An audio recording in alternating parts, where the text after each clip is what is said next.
Şunca elden tili getir. Şunca elden duasına işin gütsün. Erkekse işin gütsün. Hayırda olsa işin gütsün. Var baraka.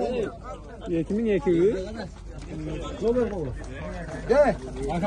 Elden tili getir. Allah berekeni versin.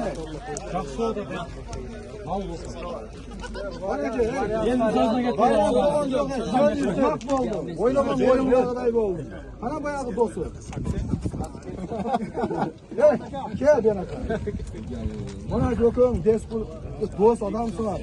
Bana ki bayağı senin sağlıklı sözün, kör yüzü derin de gelsin. Bana billah ev kaldı, şunca eldi sözü. Kör yüzü oldu.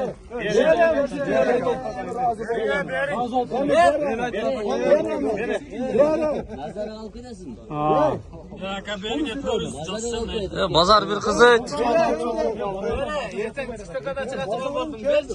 Kızını da vuruyor.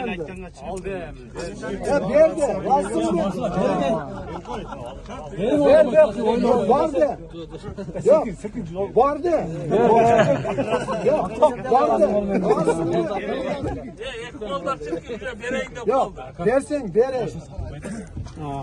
Aramayla hava gitsin. Talaşkın demek kan. Süyüklü peygamberlerimizin bu sünnetleri bulur. Boşanın için talaş ağız. Ne deyiptir puldu sana verip koyuş gerek emez. Talaş da otar. Ha, endi razı bol şuncha elden tili geçir. Berkay. Bir nese denjana ne? Açağın mı? 400 bin tupta turu dedim hani elin sözü gel. 400 gele ver turule. Var baraka. Var baraka.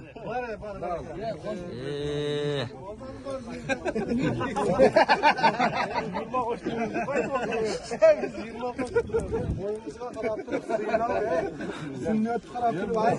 Doğrusu da. Vereme, vereme. Ver 1000 so'm.